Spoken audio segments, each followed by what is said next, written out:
Maraming salamat. Magandang umaga sa inyong lahat. Maaari po siguro muna kayong maupo.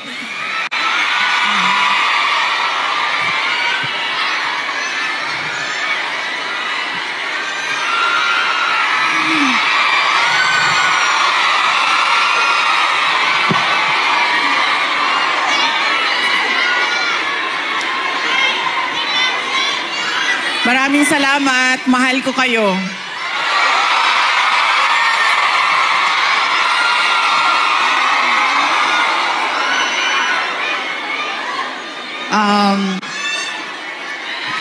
Upo muna siguro para yung mga nasa likod makakita din. Kawawa naman yung nasa likod. Okay?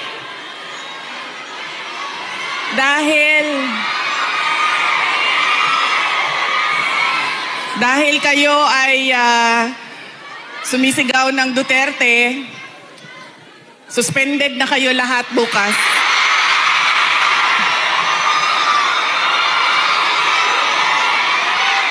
Suspended kayo, suspended.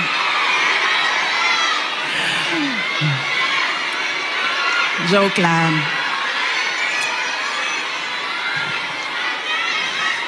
Unahin ko muna ang aking mga pagpapasalamat. Mga thank you muna dahil baka sa sobrang daldala natin mamaya sa sobrang pagbibigay ng mensahe ay makalimutan ko ang mga pagpapasalamat. Kaya mabuti nang mauna ang mga pagpapasalamat. Una, tayong lahat ay nagpapasalamat sa Hong Kong government and sa Hong Kong police sa kanilang tulong sa atin para mabuo ang ating pasasalamat ngayong araw na ito. We would like to thank the Hong Kong government and the Hong Kong police for their cooperation, for their support to our Thanksgiving this morning on this very beautiful Sunday. Marami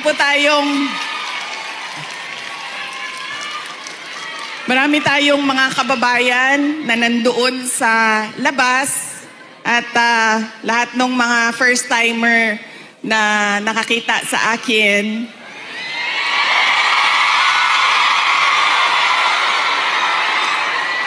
Sabi nila, ang ganda mo pala, bakit mukha kang...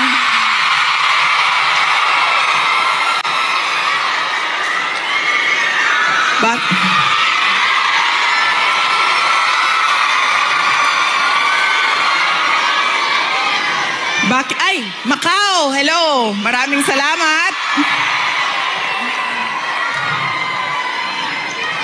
Okay. Sabi niya, ang ganda mo pala, bakit mukha kang...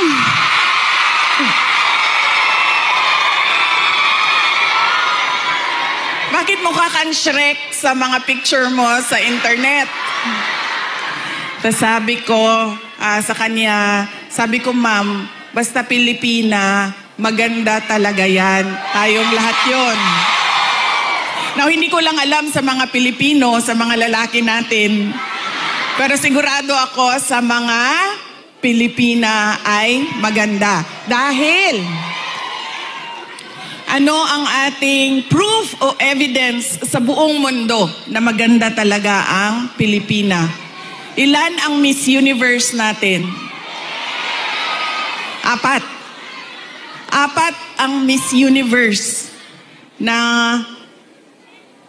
winners ng Pilipinas. Kaya, ibig sabihin, global ang beauty ng Pilipina. Kaya, bago ang lahat, sabihin niyo sa lahat ng kaaway ninyo, Pilipina ako, maganda ako.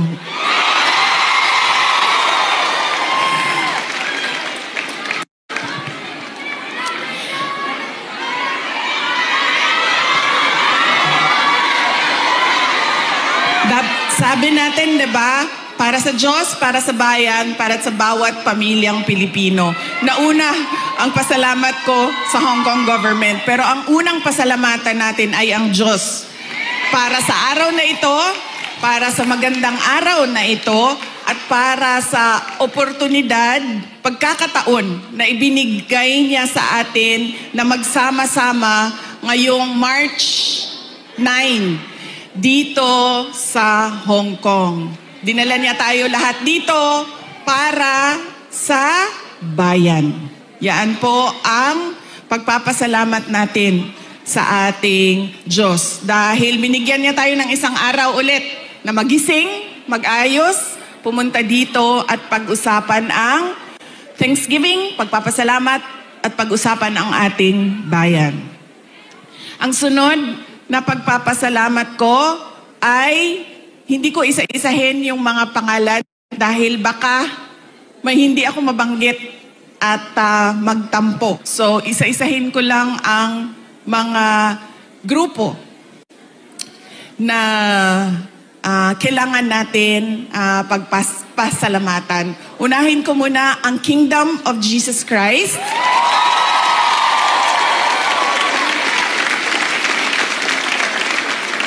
Dahil sa kanilang pagod, luha at pawis para mabuo ang ating Thanksgiving ngayong umaga na ito.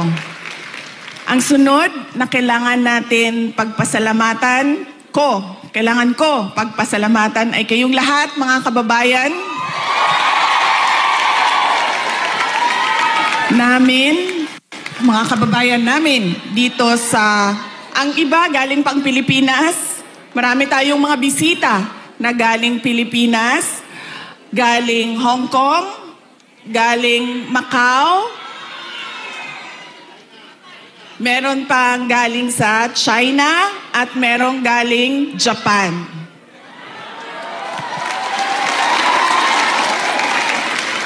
Maraming salamat sa inyo dahil ibinigay ninyo ang oras ninyo ngayong araw na ito. Madami sa inyo kailangan maglaba. Kailangan magplansya. Yes, mag-day off, pero kailangan niyo labhan yung damit ninyo. Kailangan ninyo magpa-parlor kasi, 'di ba?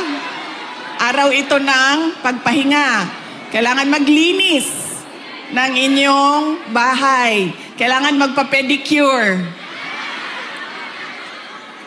Diba? Kailangan magpa-dentista dahil araw ito ng pagpahinga. So, kailangan ayusin lahat ang sarili. Ang para sa sarili. Pero, binigay ninyo ang oras ninyo at araw ninyo ngayong umaga na ito para sa atin. Kaya maraming salamat sa inyong lahat. At alam nyo, kanina habang naglalakad ako, kasi malapit lang kami, so naglakad lang kami. Ang ganda ng weather ninyo dito sa Hong Kong, no? Nakakaganda siya ng kutis.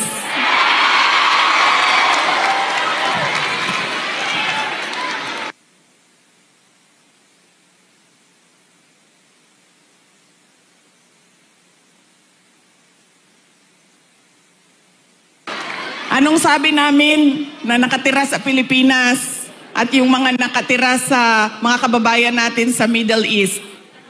Sana all malamig ang tinitirhan. Sana all maganda ang kutis.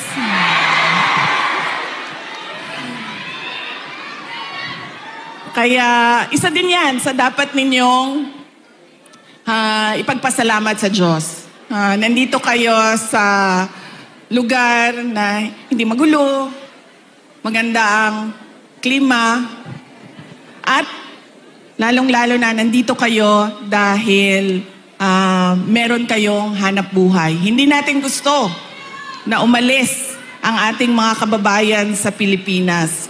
Pero marami sa atin, dahil walang oportunidad sa ating bayan, ay nakikipagsapalaran sa iba't ibang lugar sa mundo para sa inyong mga pamilya.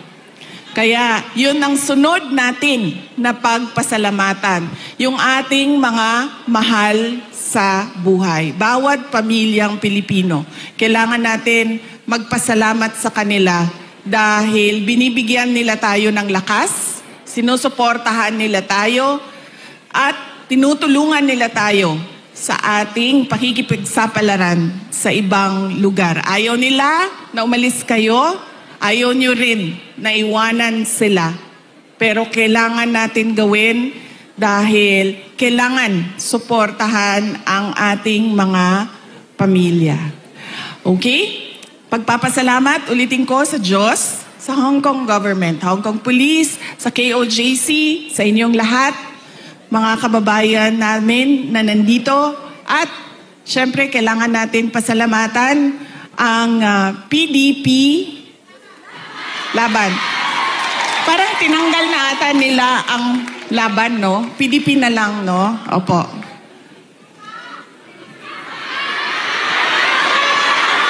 Ha?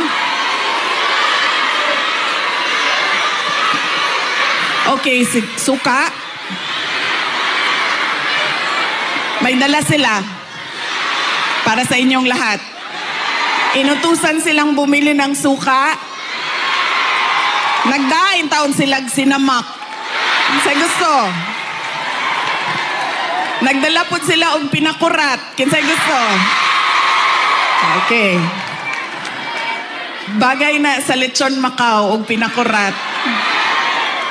Kaganina bitaw naglakaw ko dito. Kanaganing ay, sorry. Kanina naglalakad ako doon. Yun bang nakabitay ng mga lechon Macau ba yan, no? Sa isip ko kanina. Sabi ko, kakain kaya muna ako. So sabi ko, ay hindi, picturean ko na lang muna.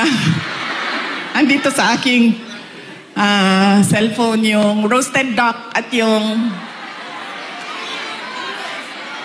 roasted goose. Roasted goose. At, tikman ko nga yun. Balikan ko. Roasted goose at yung parang lechon Macau. Bagay sa suka.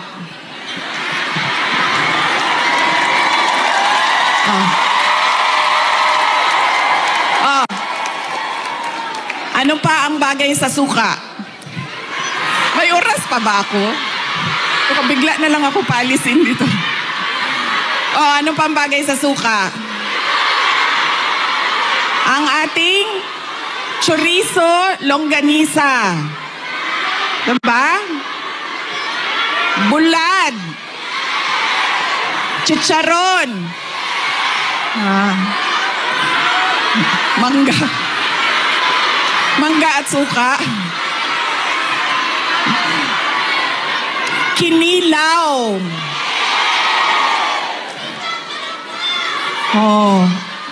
Bulad, galunggong. Yes. Diba? So, kaya tayo lahat nauutusan na bumili ng suka. Kasi lahat yan, lahat ng pagkaing masasarap, kailangan ng suka. Alam niyo, wala sa listahan ko yung speech na suka na yan. Actually, wala ko listahan ng speech ko dahil matagal ako kagabi nag-decide kung pupunta ako dito sa Thanksgiving.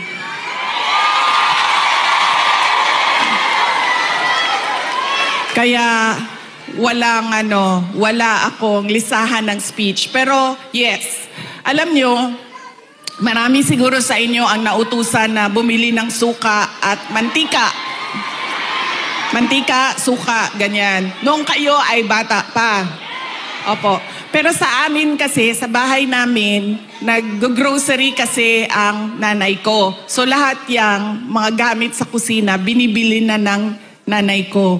Nautusan lang ako lagi doon sa kanto, sa tindahan, bumili ng Ng Coke. Ng Coke.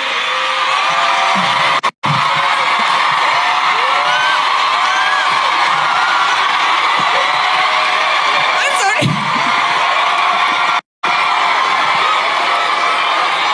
Totoo yan. Hindi joke yan, ha? Totoo yan. Alam nyo, di ba, tag 5 pesos lang ang Coke noon? 1980s? Or less pa nga ata siguro. 5 pesos. O, mga 4 pesos ang Coke noon. Tapos ang pera natin, yung papel na green na 5 pesos. Oo, yan yun. Pero totoo yan, ha? Hindi, Coca-Cola, ha? Kasi kayo naman, pag sinabing Coke, tapos wala pang ano noon, wala pang 1.5, 2 liters. Litro lang yan. Litro lang yan nung kapanahonan natin. So yun. So, saan na tayo? Sa pagpapasalamat. Papasalamat tayo sa PDP. Ating mga kandidato sa PDP. Aabot tayo dyan mamaya. And syempre, kailangan natin magpasalamat kay Pastor Apollo Kibuloy for his generosity. Alam nyo, bumisita ako sa kanya nung siya ay nasa hospital, sa Pasig Hospital. Sabi niya sa akin, kung hindi ako nakulong, kung hindi ako inoppress, pinahirapan, hindi ko maisip na tumakbo para tumulong sa mga nakakulong, sa mga pinapahirapan at sa na-oppress. Sabi niya, tama lang na ganito ang nangyari dahil naliwanagan ako at napaabot sa akin ang mensahe na kailangan kong tumakbo bilang senador para tumulong sa mga nahihirapan at pinapahirapan.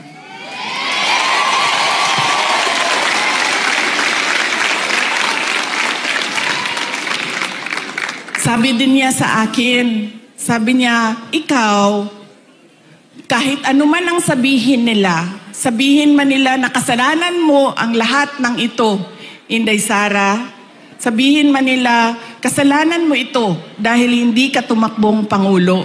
Pero sabi niya, ayun na.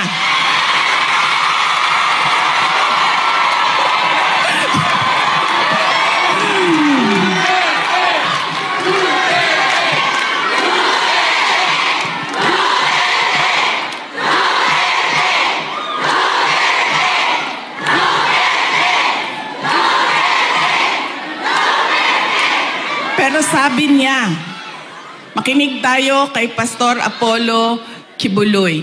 Dahil siya ang araw-araw nagbabasa ng Bible.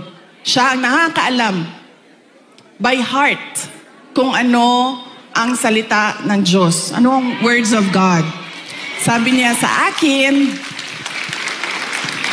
sabi niya, ganitong nangyari sa buhay ko. Sabi niya, Inday Sara, ganyan din nangyari sa buhay mo dahil hindi pwede na ikaw ang mauna at sila ang sumunod. Dahil wala ng katapusan. Dapat sila ang mauna at ikaw ang sumunod.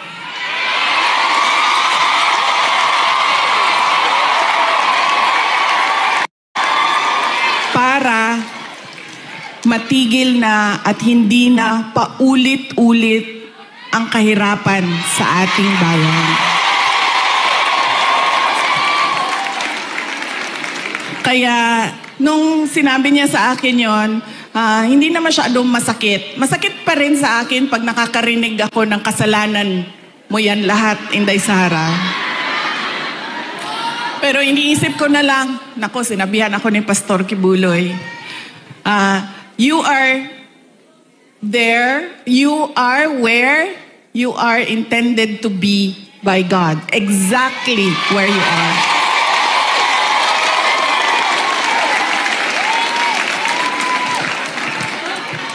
So yaan po, hindi pa ako nangalahati sa pagpapasalamat ko ha, kaya bilis-bilisan natin. Hanggang anong oras ba ako pwede, sir? Go lang daw. Go. Ay, hindi kami pwede mag-abot ni PRD kay kasabon na pud ko oton.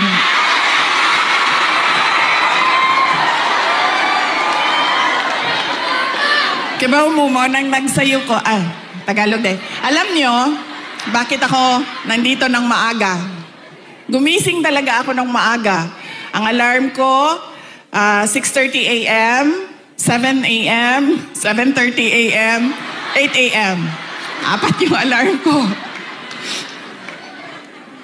Para hindi kami mag-abot ni President Rodrigo Duterte. Kasi pagagalitan na naman niya ako sa mga pangyayari. No, hindi naman siya nagagalit. Actually, mabait. Kumalma na si PRD nung medyo nagka-edad na siya. Mahal ko kayo.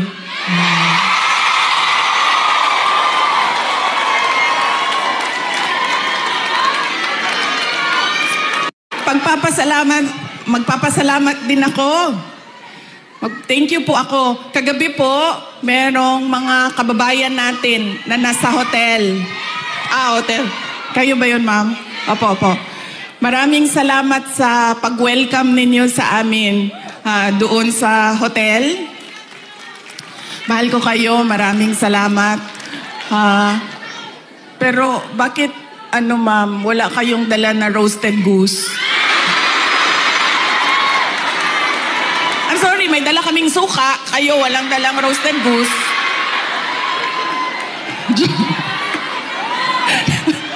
Joke lang. Pero salamat Salamat sa pag-welcome ninyo sa amin doon. Sigurado ako na kahapon may kailangan din kayong gawin. Busy din yung oras ninyo. Pero pumunta kayo doon at winelcome nyo kami sa hotel. Maraming salamat sa inyo.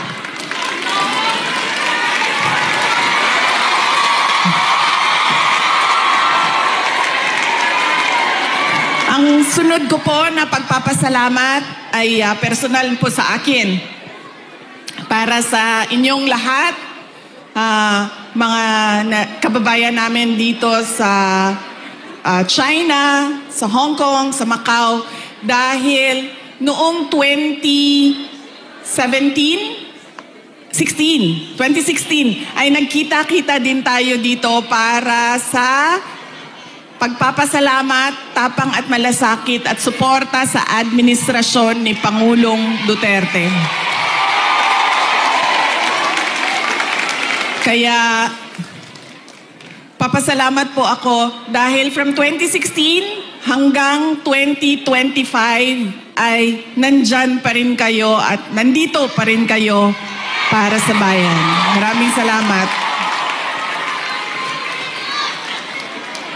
Sunod po ay personal pa rin ang pagpapasalamat ko sa inyong lahat, sa tulong ninyo, sa kampanya ninyo, sa suporta ninyo para sa akin at sa boto ninyo noong nakaraang halalan noong 2020. At sa susunod na halalan sa 2020. Joke lang. Joke. Sandali lang.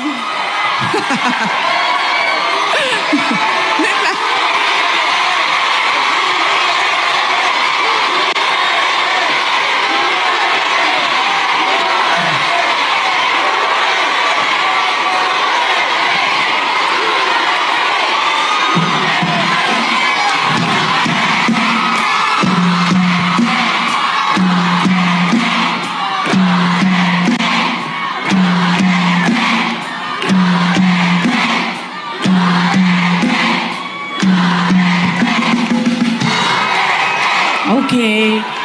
Papunta na po ang suspension order. Sige. Sige. Maraming salamat sa suporta ninyo noong 2022. Thank you very much sa inyong lahat, mga kababayan. Alam nyo, una ko pong naramdaman na mukhang mananalo ako sa eleksyon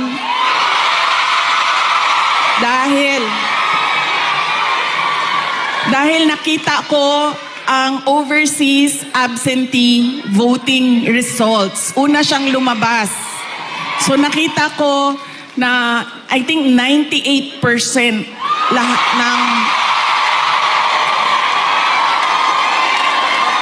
ng OFW votes ay para sa akin. Kaya doon ko naramdaman na parang baka siguro manalo ako. Kaya maraming salamat sa inyo.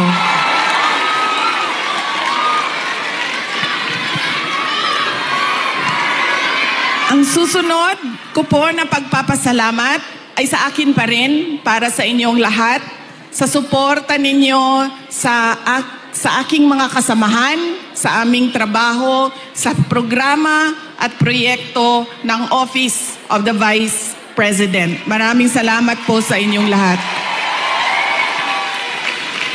Dahil kayo lang po ang sumusuporta sa OVP, ang buong gobyerno po ay iniwanan na po ang OVP.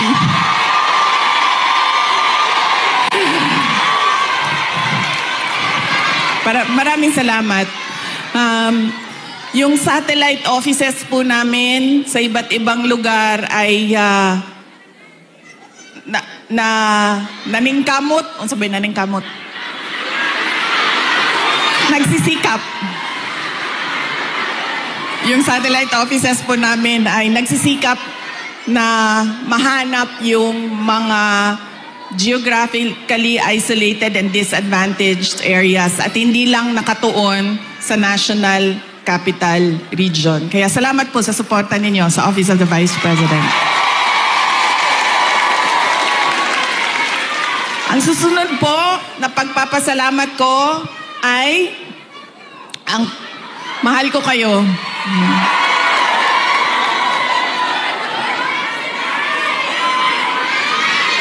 Kaya po hindi ako hindi ko maiwanan ang aking katayuan, tama ba? Pwesto, posisyon.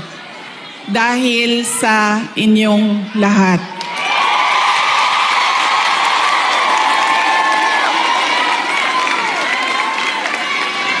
Ang sunod na pagpapasalamat ay mula po sa aming pamilya, ang pamilya Duterte. Napakalaki po ng utang na loob namin sa inyong lahat.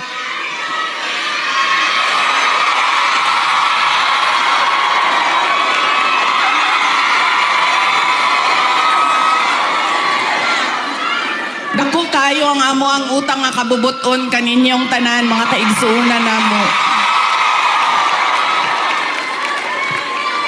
Sa pagkakataon na ibinibigay ninyo sa amin na makaserbisyo o makapagtrabaho sa ating pamahalaan. Sa oportunidad na ginahatag ninyo kanamo nga makasilbi sa ato ang nasud. Maraming salamat po sa inyong lahat.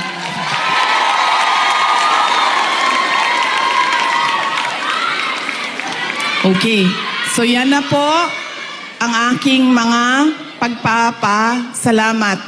Meron pa ba akong hindi na Maraming salamat, ma'am. Ang sunod ay lilipat na po ako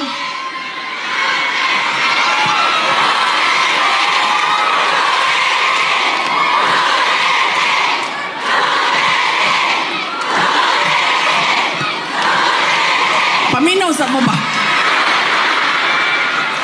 Kajut lang mo.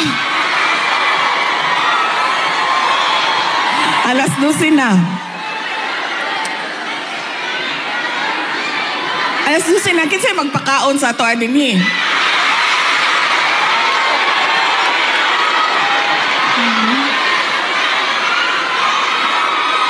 May pagkaon? May Jollibee. May Jollibee daw, sabi ni ma'am.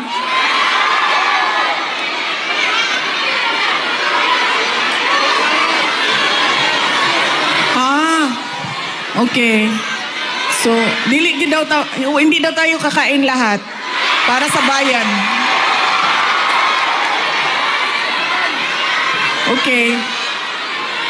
Sige, okay lang. Kailangan ko din naman magpa-reduce, so okay lang.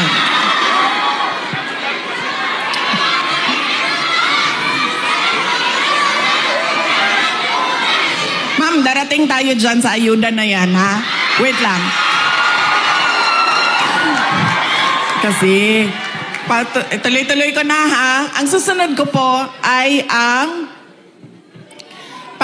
dahil pagpapasalamat po ito kay PRRD, former President Rodrigo Duterte, ay mag-share ako sa inyo ng aking pagpapasalamat sa kanya.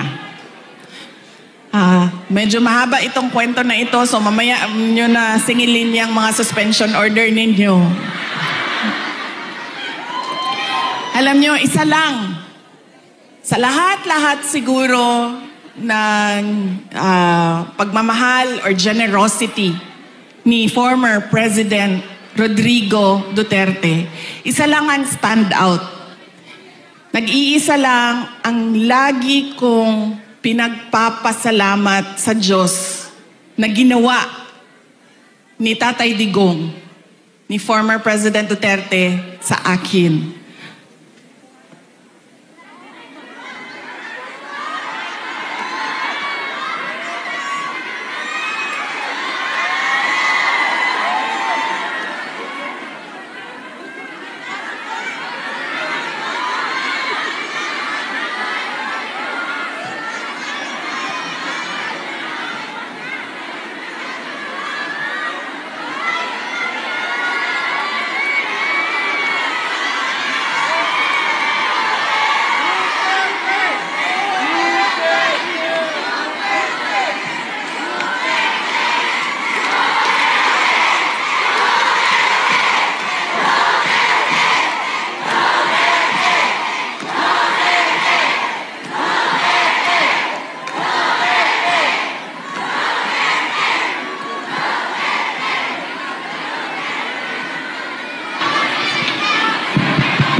Hello? Okay na? Sir, pakihanap nga yung inutusan ni Marcos na patayin yung aking...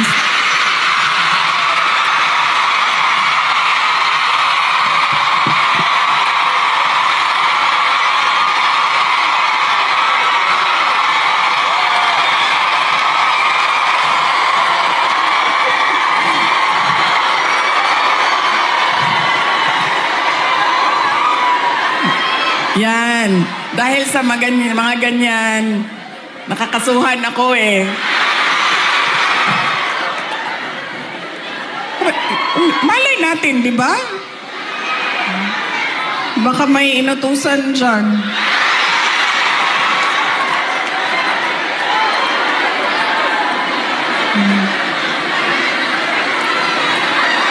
Okay. Isa lang. Paulit-ulit yan pag napapaisip ako sa tatay ko.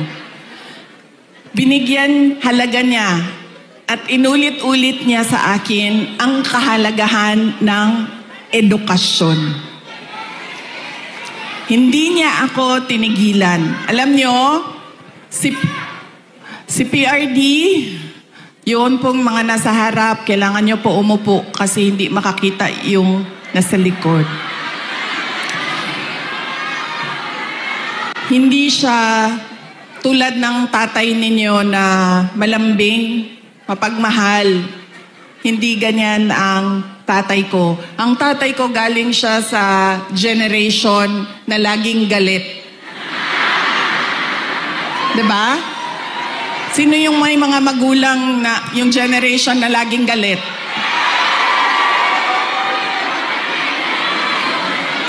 Yan. Galing dyan ang generation. Galing dyan ang tatay ko sa generation na yan. So, lagi siyang galit. So, sa akin, maalala ko, sinabi niya talaga sa akin, paulit-ulit habang ako ay lumalaki. Ikaw, sabi niya, hindi ka tao sa paningin ko. Napaisip ako noon, diba? Sabi ko, pusa o aso? Sabi, hindi ka tao sa paningin ko kung hindi ka abogado o doktor. Totoo yan. So paulit-ulit niya yan na sinasabi sa akin. So syempre, pag ikaw bata ka, diba? Papasok yan paulit-ulit dyan sa iyo. So ako din, habang ako ay nag-aaral, nung ako ay lumalaki, nag-aaral ka, elementary, high school, napasok na sa isip ko. At 4 years old hindi ko alam, baka sa tiyan pa lang sinasabihan ako ng tatay ko, ikaw, hindi ka tao. O hindi ka... Kasi 4 years old pa lang, sa yearbook ko ng kindergarten, nakalagay doon, I want to be a pediatrician. Imagine nyo, hindi doktor Alam ko kung ano ang specialty ko. Sabi ko, I want to be a pediatrician. Andyan pa yan hanggang ngayon, ang yearbook na yan. Kaya, nung ako ay paulit-ulit yun, alam ko na magiging doktor ako. Alam ko na magiging doktor ako. Nung panahon na kailangan mag-apply ng entrance exam sa college, di ba? Kailangan natin mag-apply sa mga colleges and universities. Hindi nila alam, ng mga magulang ko, nag-apply ako sa University of the Philippines. Nung nag-apply ako sa University of the Philippines, syempre nilagay ko din naman yung science courses. Pero nilagyan ko din siya ng political science. Nung nakita ko ang result at nalaman ng mga magulang ko yung result, nakalagay doon, na-waitlist ako sa political science. So sobrang excited ko. Hindi nila alam na gusto ko mag-college sa Manila. Kaya sikreto ako na nag-apply. Sobrang excited ko. Sabi ko sa mga magulang ko, pumasa ako ng UP. Pero political science kasi yung kurso. So sabi ko, gusto ko sana pumasok ng UP Diliman yun UP Diliman. Tapos political science yung kurso. Sabi ng nag-wild. Naggalit si PRD. Sabi niya, di ba, sabi mo, simula nung bata ka pa, gusto mo maging doktor? Pre-med ba ang political science? Tapos sabi niya, hindi ka pwede pumasok ng University of the Philippines. Kahit saan man yan. Sabi niya, dahil kilala ko ang ugali mo. Anak kita. Alam ko kung anong ugali mo. Sabi niya, marirecruit ka lang ng makabayan. Aakyat ka. Totoo ito, sinabi niya. Aakyat ka ng bundok. Magiging NPA ka. Ikaw ang magiging head ng New People's Army. At ikaw ang makakalaban ko pagdating ng panahon. Kaya hindi ka pwede pumasok ng University of the Philippines. So sabi niya, pumili ka. Kahit anong paaralan dito sa Davao, pumili ka dyan. So sabi ko sa mama ko, Ma. So sabi ng mama ko, sige na lang, kasi sinabi mo man doktor. So mag-pre-med ka na lang. Okay. nag-pre-med ako.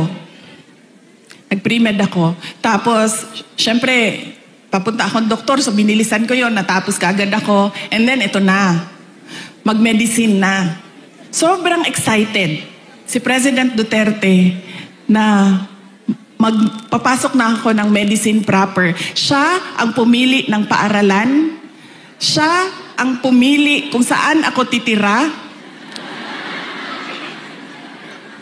Tapos, pumunta na lang siya sa akin at sinabi niya na, ayan na, may school ka na-enroll ka na, may bahay ka na, pumunta ka na lang doon ng ganitong date. So pumunta ako doon. Pagdating ko doon, kompleto na. May kama na ako, may washing machine, may refrigerator, may kotse pa. Ganyan siya ka-excited.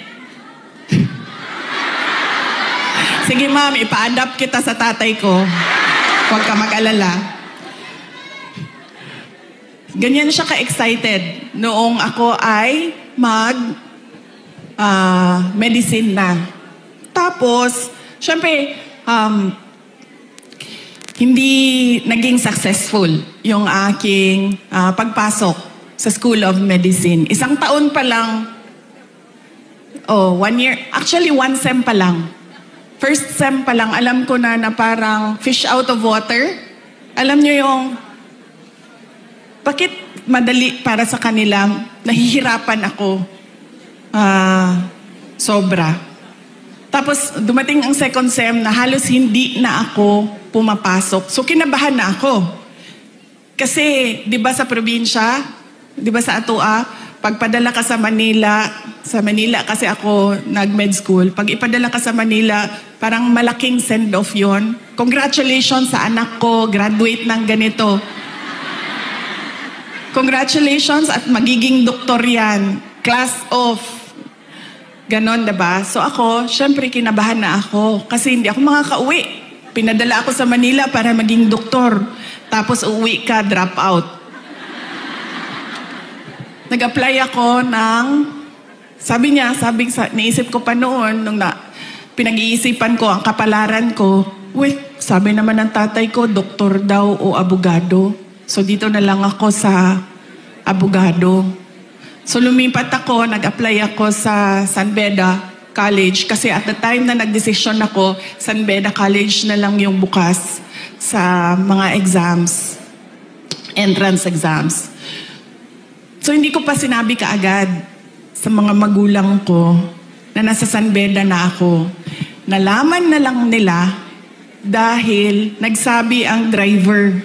Sabi niya, hindi na yan siya pumupunta ng Cavite. Lagi kaming nandyan sa Menjola.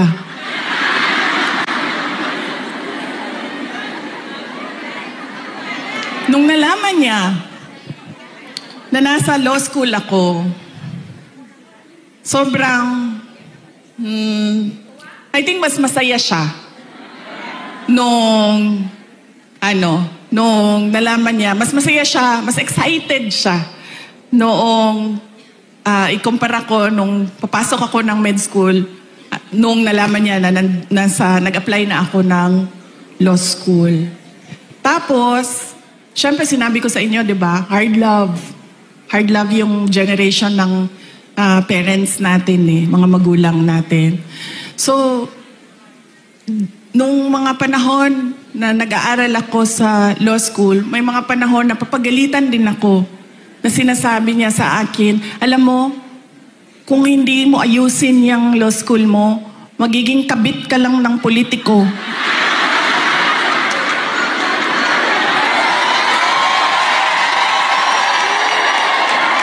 Ganyan. Ganyan siya kung, di ba pangit pakinggan sa atin? Pero ganyan yung style niya para idikdik sa'yo na mag-aral ka. Tapos meron pang isang beses na sinabihan niya ako, alam mo, kung hindi ka mag-aral ng mabuti, magiging halaman ka lang dyan sa gilid. Ganyan yung force by which he emphasized into my brain that I need to become a lawyer. So nung pumasa na ako ng bar, doon ko nakita ang pagbabago sa magulang ko. Hindi sa nanay ko dahil ang nanay ko sobrang supportive nun. Kahit maging halaman ako, didiligan ako nun eh. Ganyan kabait ang nanay ko.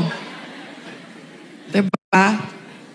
Pero nung nakita niya yung grade ko sa bar exams at nakita niya na mas mataas yung grade ko sa bar exams kesa sa kanya nung tatay ko.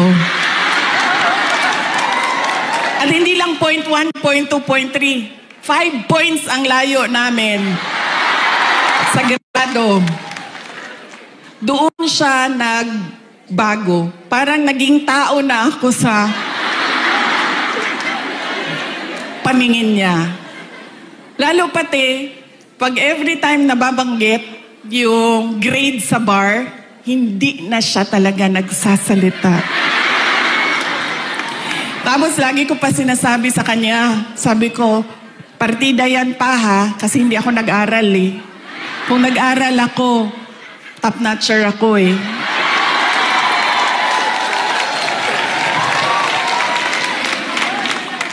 So ngayon, doon, nakita ko na iba na siya kung hindi na parang anak ka lang, hindi na parang pantay na kami. Tao na ako, buong tao na ako sa paningin niya. Ganyan yung emphasis niya sa education. Kaya ganyan din, hanggang ngayon, ganyan din. Alam niyo ba, sa mga apo, kabahan ka pag nagtanong na si PRD kasi didiretso yan, oh, anong grade na ito? Anong eskwelahan? Oh, ito, anong grade na? Anong eskwelahan ito? O ito, anong grade na? Anong eskwelahan? Ganyan. Si PRD kamusta ng apo. Hindi siya, uy, masaya ka ba? May boyfriend ka na ba? May girlfriend ka na? Saan mo gusto kumain? No. Pag makita niya, anong grade na? Anong eskwelahan? Anong grade na? Anong eskwelahan? Okay. Nag-aaral? Okay. Ganon pa rin. Ka-hardliner siya sa education. So yan yung talaga, pinagpapasalamat ko sa kanya. Dahil kung hindi ako naging abogado, lalo pati yung mga pinagdaanan ko ngayon, hindi ko siya, kasi ngayon naiintindihan ko kung ano yung pinagdadaanan ko. Siguro kung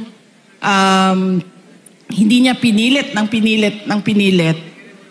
hindi ako ganito ka-confident sa aking ginagawa. So sana din sa inyong lahat, ganun din. Kaya nung nangangampanya ako nung 2022, lagi kong sinasali ang kampanya, plataforma ko ang edukasyon. Sana ganun din ang inyong mga anak, ang inyong mga kapatid, ang inyong mga apo. Huwag ninyo silang tigilan. Dahil minsan ako, pag pumupunta sa mga barangay ninyo, sa mga municipality ninyo, meron talaga akong naririnig na sumasagot na, oh, college graduate naman pero wala namang trabaho. Pero, iba din ang trabaho ng college graduate at natapos lang ng grade 6. Iba talaga yun. Iba yung oportunidad na dumadating sa mga nakapagtapos kesa natapos lang ng grade 3, grade 4. At madami yun. Madami yan sa ating bayan ngayon. Na pagdating ng high school, ay sinasabihan yung mga anak, kailangan mo na magtrabaho, tumulong sa pamilya. Kaya dapat, wag nating tigilan ang ating mga anak. Paulit-ulit talaga yan.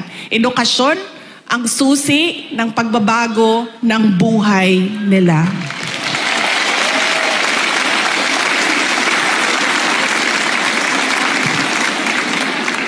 Papasalamat para kay PRRD para sa edukasyon.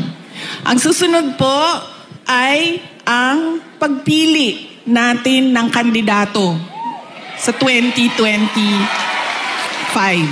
ngayong darating na buwan. Kay bao mo na tagam, nakakaon ba akong tagam atong 2022, no?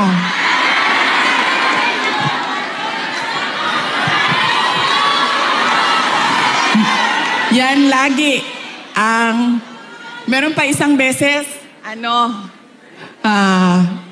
Bisaya, sa Cebu. Ay, sa Cebu ba ito? O sa Cagayan de Oro. Basta, usually kasi pag Bisaya, di ba, diretso na sila istorya, wala na sila break. Wala break. Ana siya sa kon. Inday Sara, anak ko, yes ma'am. Ano siya, nakakaon kag tagam, no?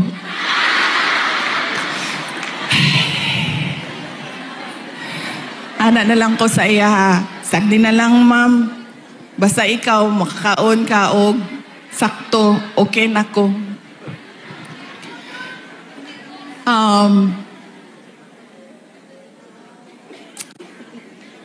Ayaw ko kasi, masakit sa akin ang sabihin ang sorry sa inyong lahat.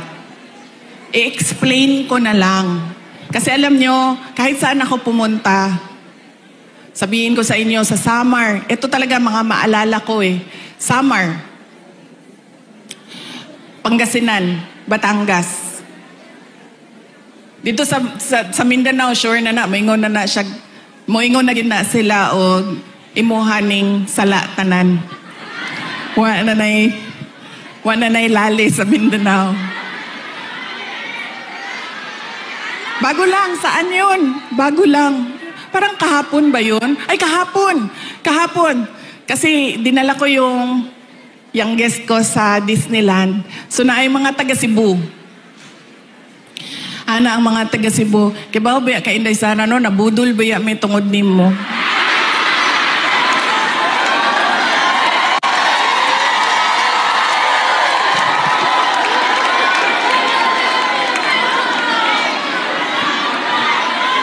Ang sa Samar, sabi sa akin, maalala ko yun, kibaw ka, hindi sana Tagalog siya, kay kanang waray man na sila dito, no? So nagtagalog siya sa ako. Sabi niya, alam mo, na-scam kami dahil sa iyo. Lalaki pa, ito siya niya, senior ba? So wa na lang yun ko, ano na lang ko, pasensya na sir. Pasensya na. So, akala ko kasi, ito na naman tayo sa maling akala.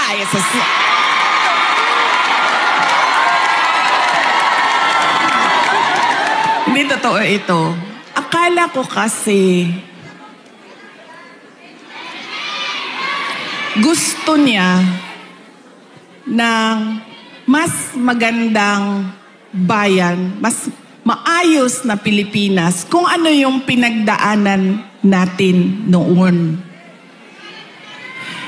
Kasi, ang plataforma namin nung tumakbo kami, unity at continuity.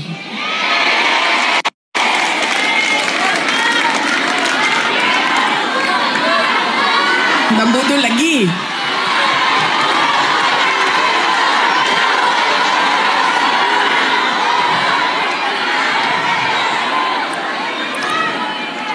Kasi ako, sumusunod ako sa tatay ko.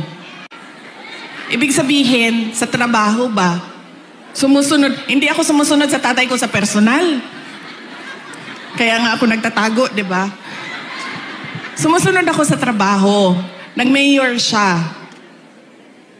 Nag-vice mayor siya. Nag-vice mayor ako. So, ang ginagawa ko, there has to be something, added value ba? Value added sa iyo. Diba? Kasi, paano ba naman na binoto namin ito si Rodrigo, pero binoto ka namin, wala namang value added. Wala namang dagdag na kahalagahan sa iyo. Diba? So, sumusunod ako sa tatay ko. Nag-vice mayor siya, nag-vice mayor ako. Nag-mayor siya, nag-mayor ako. Sandali lang, ma'am. Mamaya na yung president, ma'am. Wow. Sandali lang. So, nung mayor ako, ano ba yung targets ko as mayor? 'Di ba? Kasi kailangan may value added sa iyo. So sabi ko, okay, ganito na ang nagawa ng administration ni President Duterte. Saan pa ba natin dadalhin ang Davao City? So may target kami. Nung umalis ako sa Davao City as mayor, number 4, most competitive city na ang Davao City. Number 8 na kami sa mga pinakamayaman na syudad sa buong bansa.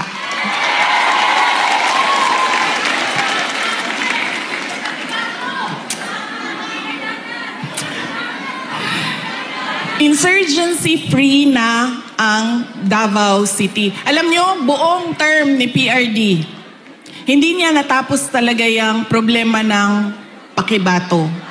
So nung taga-Pakibato mo, ma'am? Mabi again na ingon ni PRD, siya mag-NPA lang ka sa Pakibato, ikaw kalaban sa mga sundalo. Ayaw, ganda din na sa UP. Okay. Diba? Hindi niya natapos. And sa akin, meron kasi insidente doon na ako ang mayor, namatay yung opisyal, na napagalitan ako ng nanay. Tiga Visayas yung pamilya. Kausap ko siya sa phone, sabi ko, ma'am, pasensya na, namatay yung anak mo, ganyan. Napagalitan niya ako. So sinabi ko, sige, tapusin natin yan. So tinapos namin. In 3 years, or 4 years, in 4 years, tinapos namin yung problema sa Pakibato. There has to be something new and something better in you. Akala ko kasi ganyan. Dito ko lang naintindihan na hindi pala lahat ng tao pareho ko mag-isip. Yun yung naging problema. So yun yung kailangan ko ihingi ng pasensya sa inyong lahat. Dahil sabi nga ni Pastor Kibuloy, dapat lang siguro mangyari ang mga nangyayari para makita natin. Kawawa lang siguro ang mga tao, ang bayan, pero if we talk about the divine, maybe there is a reason for what is happening. So yun. Ngayon, pipili na naman tayo ng mga opisyal ngayong Mayo. Ano ba ang problema natin, mga botante? Ang problema sa atin, ang pinipili natin ay paulit-ulit ba?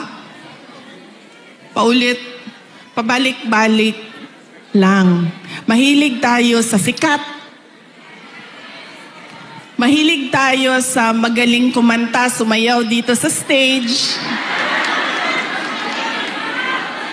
Mahilig tayo sa nagpapa-amuse, nagpapatawa sa atin. At mahilig tayo sa hindi natin tinitingnan kung ano ba yung karakter, totoong karakter ng tao sa likod ng mukha niya sa TV. Ganyan tayo. Ang ugali ng mga Pilipinong botante. Kaya siguro dapat sa darating na halalan, pag-isipan na natin ang ating iboboto. Sabi ko nga sa inyo, nadala na ako, na-scam na ako, nabudol na ako. Hindi ako mag-endorso ng kandidato. Kasi baka pagkatapos ng eleksyon, sasabihin nyo na naman, naskambay amin Inday Sara dahil sa iyo. Ang gagawin ko para sa inyo, sasabihin ko, ano ba ang kailangan nating gawin as voter? Ano? Una, huwag natin ibenta ang boto natin. Diba? Ngayon, legitimate na ang vote buying. Nakatago siya sa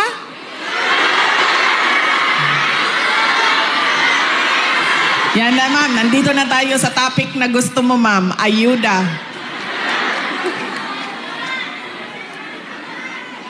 Ganun na ang mga politiko ngayon.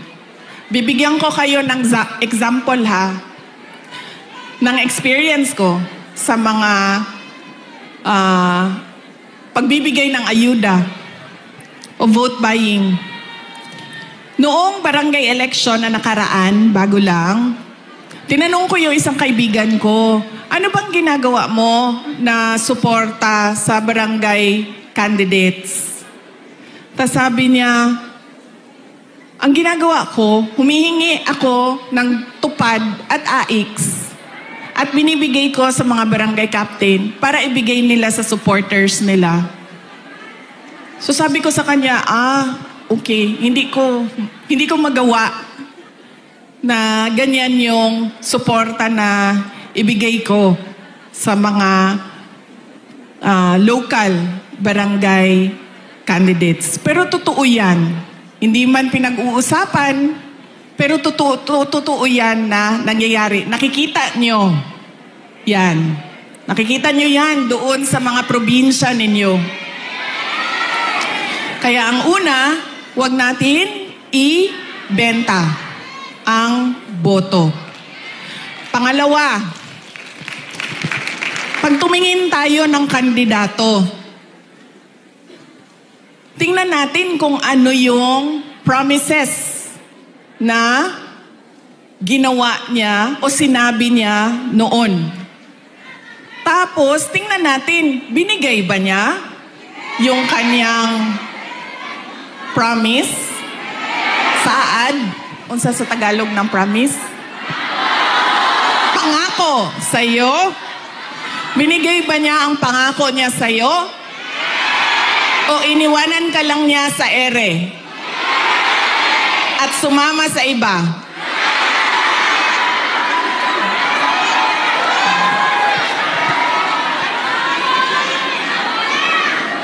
Ganyan. Ang pangalawa, na kailangan natin isipin. Itong kandidato na ito, paulit-ulit ko na to binoto, Ano ba sinabi nito noon? Ano bang nagawa niya? Ano bang rason niya? Bakit hindi niya nagawa? At ano yung mga totoong nakikita ko na nagawa na? Yan yung pangalawa. Pangatlo, ito talaga. Wala sa buong mundo ang makakakontra sa akin kahit isa nito. Dahil ako ay produkto din ng political dynasty.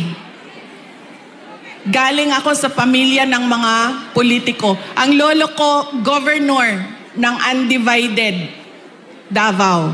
Cabinet member ni Marcos Sr. Ang tatay ko, vice mayor, mayor, president. Mga kapatid ko, mga politiko din. Hindi dahil Duterte ang apelido ay iboboto na ninyo. Kailangan pag-isipan din natin. Duterte ito, pero ano ang maitutulong niya sa bayan? Ano ang magagawa niya para sa bayan? Kaya hindi pwede na pabalik-balik lang na apelido ang binoboto natin. Kailangan yung anak, yung apo, yung asawa, kapag tumayo sa harap ninyo, ay meron siyang sinasabi. Hindi yung tatayo siya, at dahil Duterte siya, kakanta na lang siya para sa inyong lahat. Pangako sa'yo. Diba? Hindi pwede.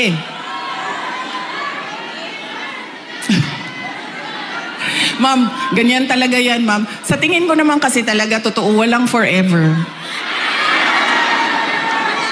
Kaya darating talaga ang punto na iwanan ka talaga. Si Ma'am Gemma, ay, shh daw. Shh.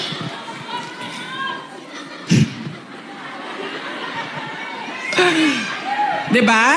Hindi pwede yan. Hindi na pwede. Kasi yan yung ganun tayo dati. Oo, eto. Tinanong ko isang beses dito sa Manila, sa NCR. Tanong ko, Ma'am, sino kandidato niyo sa mayor? Sabi niya, si ganito ang apelido. Sabi ko, di ba sila din yung mayor dati? Sabi niya, oo, yung uncle niya. Sabi ko, so bakit yan pa rin ang pipiliin ninyo? Sabi niya, nasubukan na kasi. So, syempre ako, hindi na lang ako nagsalita. Pero nakita ninyo ang ating behavior sa pagpili ng kandidato. Dahil anak, apo, asawa, nasubukan na kasi, parehong apelido, go, bibigay ko na yung napaka-special na right ko na bumoto.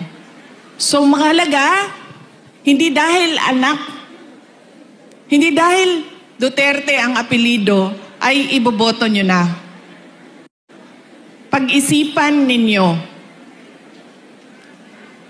ano ba ang dala niya sa lamesa? Ano ba ang dala niya para sa bayan? 3, huwag ibenta ang boto. Ano ang mga pangako na napako? At pangatlo ay, hindi dahil galing yan sa sikat na pamilya ay iboboto na ninyo kaagad.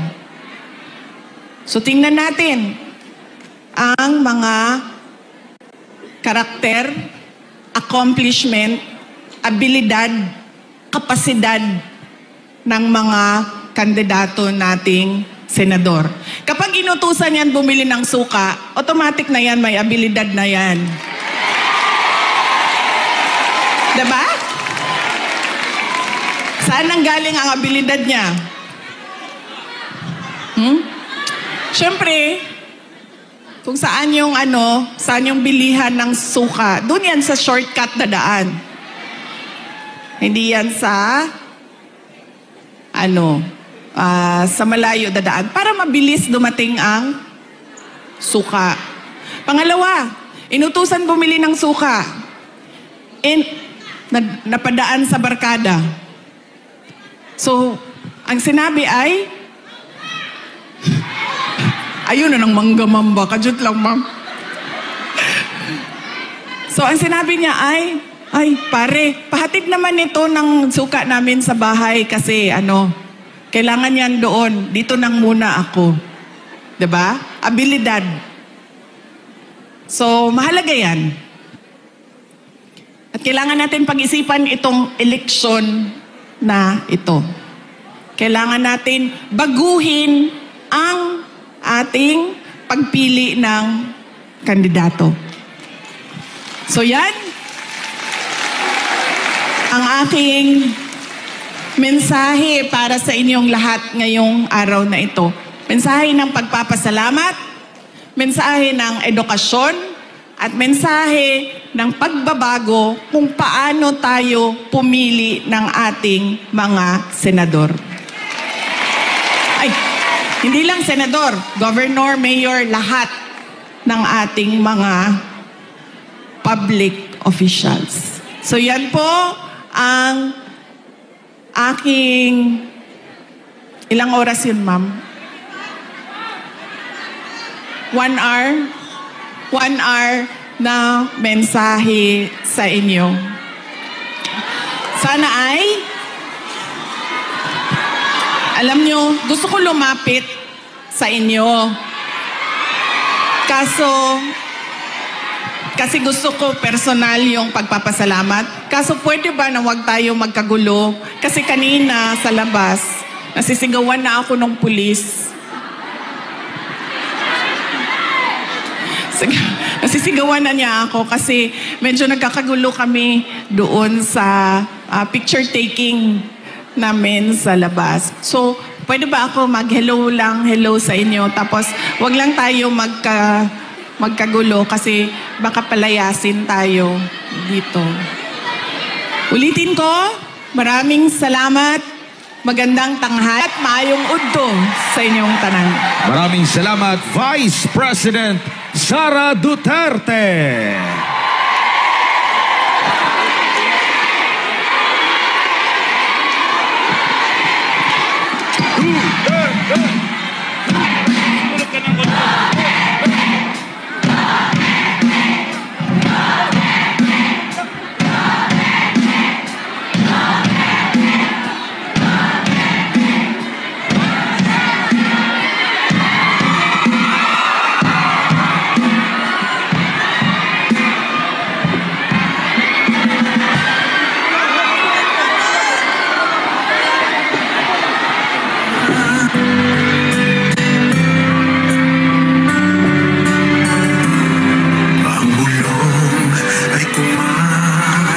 Itaas natin ang ating mga band.